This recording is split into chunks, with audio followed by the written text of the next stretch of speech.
for tuning in for another episode of Pillow Talk Testimonies with Stephanie. Of course, I'm Stephanie, and I just appreciate y'all for just watching on this Sunday.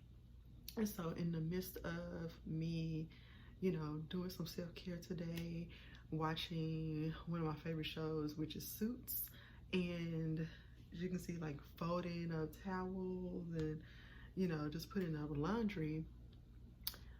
I wanted to actually pop in and share something with you guys that I know that it will allow you to be more aware of your words when something like this occurs. And I want to talk to you about how sometimes telling a person that they're strong is not a compliment because you're not allowing them to be weak.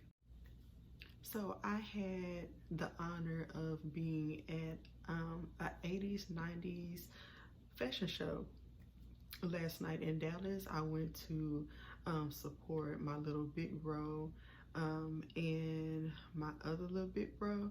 And I went to support them as they, showcase their fashions and et cetera, et cetera. So in the midst of the fashion show, there was a young lady who gave her testimony as to why she puts on this show every year, and it's to pay homage to her dad who passed away. So in the midst of the fashion show, there's a moment where she gives us some feedback on what happened with her dad, feedback on what had went on throughout the week concerning also her mom, and she played a beautiful worship song, and she commits to giving her testimony in the interlude of the show. I'm a person that I'm very observant. And I'm always listening to what God is telling me, how the Holy Spirit is speaking, and things like that. In the midst of, it could be in the midst of award shows, it could be in the midst of large crowds at work, just however, I'm always listening to be of service or of obedience to God. So she finished, giving her testimony. The fashion show continued to go on, and also in the midst of the interlude, she talked about how, like the chairs needed to be put up and things like that, because after when you rent out event spaces, you have to leave it the same way you found it. So I am a person that, like, I hear details.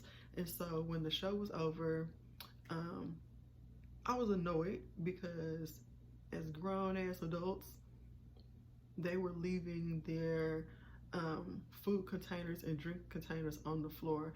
And there was a group that actually sat on the side of me to my right that they saw me, because as soon as everybody started getting up, I already had the mindset. I was like, okay, she mentioned she needed help putting up the chairs. So I instantly started putting up all the chairs on one side and like stacking them up against the wall.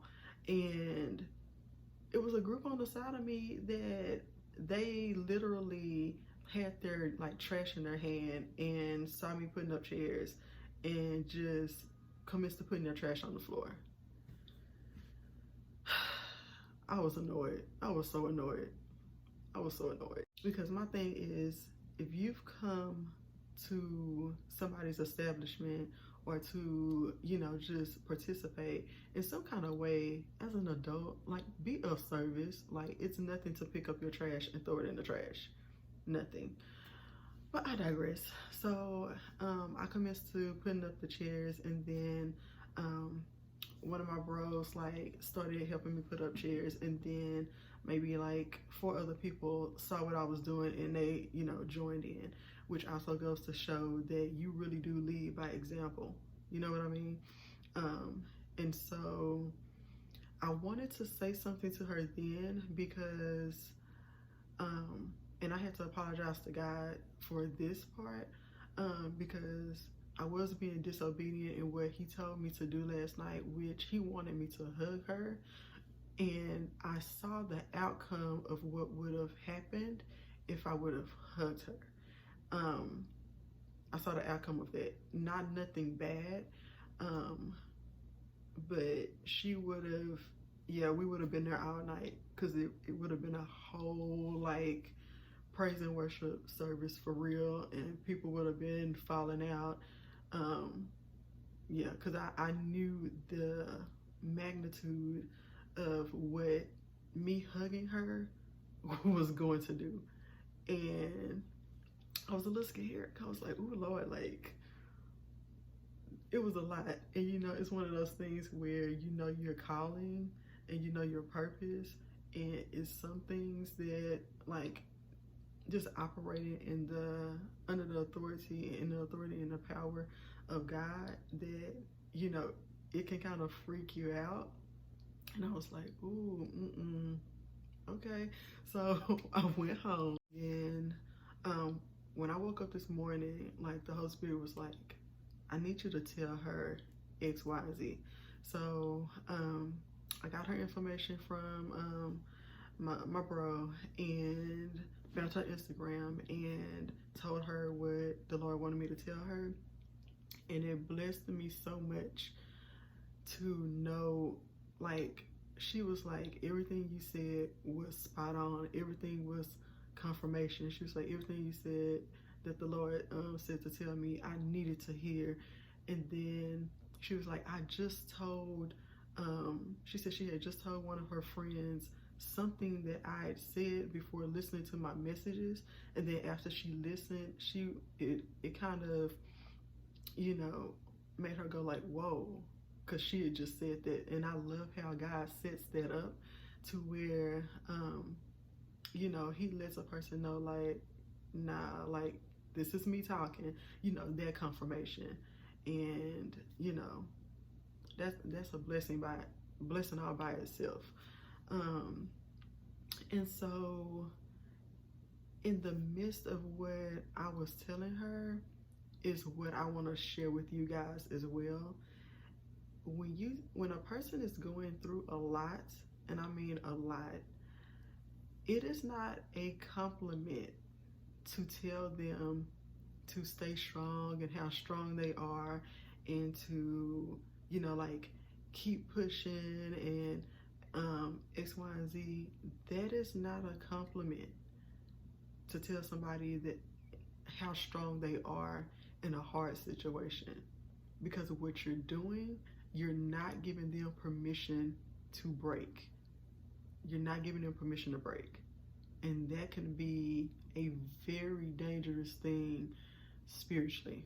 And so what the Lord wanted me to tell her in the midst of some other things was that while everybody at the show was telling her how strong she is, you know, be strong for the kids, be strong for the, you know, for the family, and all of this stuff, and, you know, stay strong and all this extra stuff, God was like, nobody is telling her that it's okay to be broken.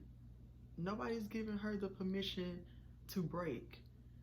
And so when you tell somebody to continue to be strong, then subconsciously they're going to keep replaying it, and they're going to feel like, okay, I can't cry because they just told me keep being strong. I can't break down because now I need to keep up this, now I have to hold this mantle of strength because nobody's allowing me to be weak.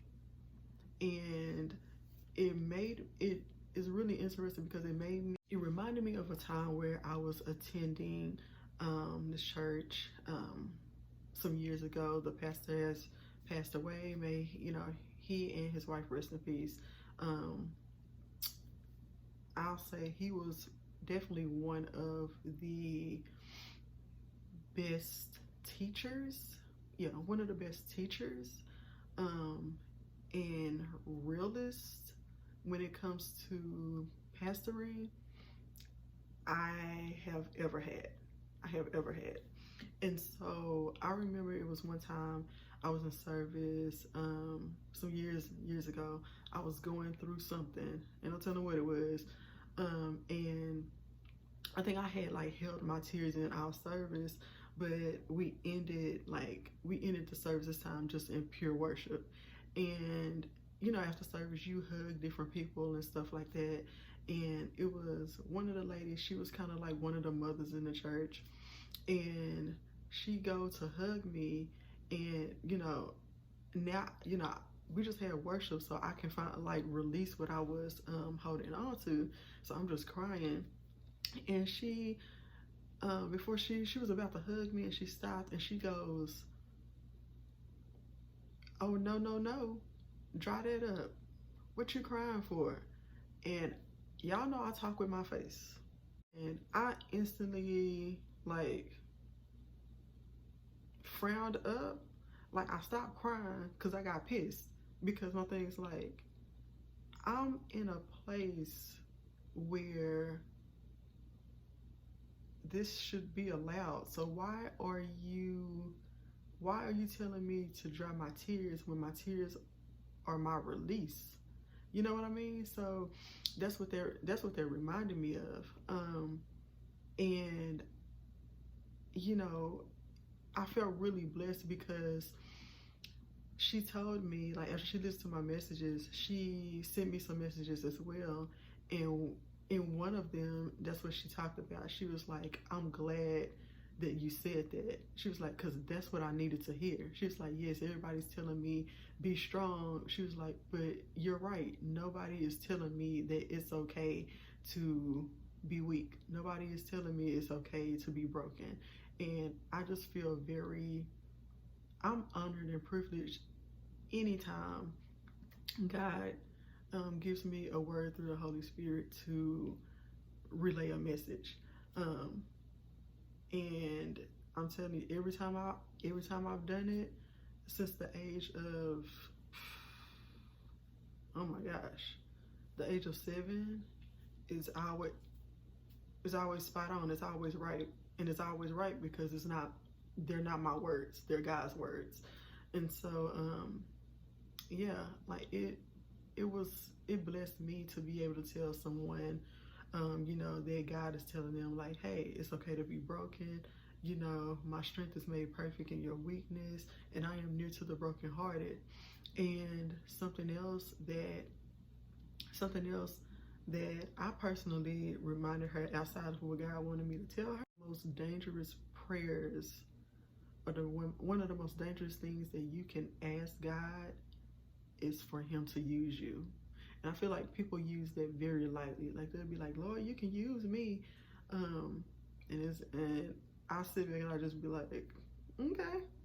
Like I laugh every time, because when you ask God that, or you tell Him that, you have no idea what He's going to do to honor that request. So you got to be real careful with that prayer. If you for real, and you really do want the Lord to use you, then okay. Because my thing is, when He answers that request the way He want to answer it, don't be mad at the answer, because that was your request. Can't be mad at the answer. Can't be mad at the way He answers it. So that always trips me out. And a lot of times the things that we go through is for somebody else. It's for other people.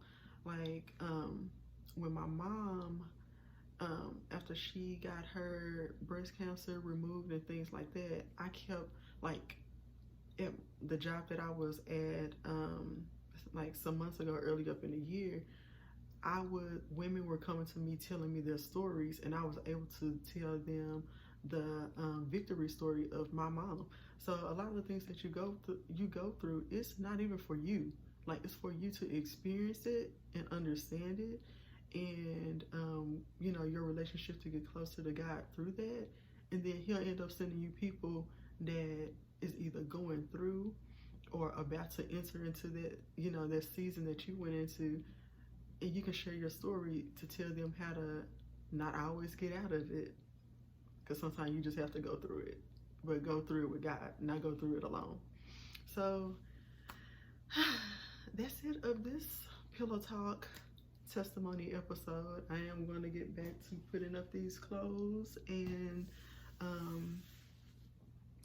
watching Suits at the same time, and I'll probably put on a skincare mask. But I just definitely wanted to just, remind y'all to be careful with your words, because your words can easily keep somebody in bondage or it can set them free. So be careful with your words. And again, I am grateful to be able to, that God allows me, that He trusts me enough with His word to tell it. And I know that He knows that He can trust me with what He tells me to do. And not even so much trust me, but He can trust the Spirit of Christ in me and the Holy Spirit dwelling in me to be obedient to what He wants me to tell other people. And also, one more thing, something else that I had to tell her was, you don't always have to be strong in front of your kids either.